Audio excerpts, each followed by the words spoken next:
ఈరోజు ఏంటి ఒక్క అన్నిటి కూడా దొరకలేదు, గొర్రెగా మారుద్దాం అంటే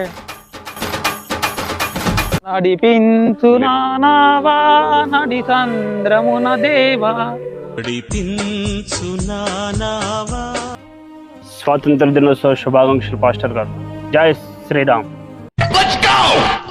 ఏది స్వతంత్రం? ఇక్కడ ఉంది స్వతంత్రం. ఎందులో ఉంది స్వతంత్రం? యేసులో ఉంది స్వతంత్రం. యేసు రక్తంలో ఉంది స్వతంత్రం. అవునా పాస్టర్ గారు? అర్ధరాత్రి స్వాతంత్రం అని విన్నాము, యేసు రక్తంలో స్వాతంత్రమా? స్వతంత్రం అంటే యేసుదే, యేసుతోనే స్వతంత్రం. అదేంటి? నాకు అర్థం కాలేదు సార్. యేసు రాజు, ప్రపంచం మొత్తానికి యేసే రాజు. యేసు మాత్రమే మీ అందరికీ స్వతంత్రం ఇస్తాడు. ఈ పాస్టర్కు అసలు దేశభక్తి ఉండరా? ఈ దేశంలో ఏ పాస్టర్కు దేశభక్తి ఉండదు. ఎందరో వీరులు ఈ దేశంలో రక్తం చిందిస్తే స్వతంత్రం వచ్చింది. నీ యేసు రక్తం వల్ల ఈ దేశానికి స్వతంత్రం రాలేదు. నిజమే, కానీ మీకు తెలియదేమో, వీళ్ళెవరూ కూడా మన పాపాల కోసం రక్తం చిందించలేదు. మీ బ్రిటిషర్స్, మీ మిషనరీస్ మమ్మల్ని హింస పెడుతుంటే ఎంతో మంది వీరులు త్యాగాలు చేసి స్వతంత్రం తీసుకొచ్చారు. రక్తం వల్ల కాదు, యేసు రక్తం వల్ల కాదు. యేసుకు ఇంత రక్తం ఉన్నది.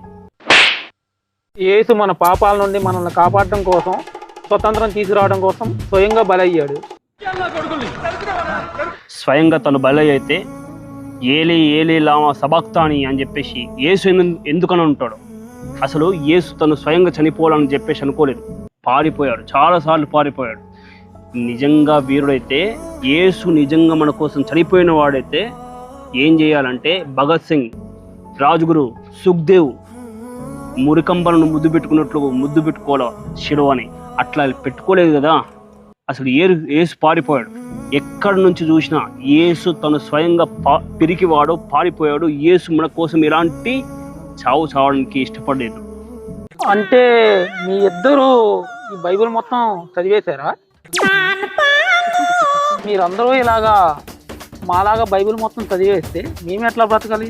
ఏదో ఈరోజు స్వతంత్ర దినోత్సవం కాబట్టి ఆ స్వతంత్రం పేరుతో, యేసు మాత్రమే స్వతంత్రం ఇస్తాడన్న పేరుతో మేమేదో కొంతమందిని గొర్రెలా తయారు చేయాలని అనుకుంటే, మీరు ఇలా బైబిల్ చదివేస్తే మేమెట్లా? మా సోదరుడు చెప్పినట్టు పారిపోయేవాడు దేవుడు కాదు.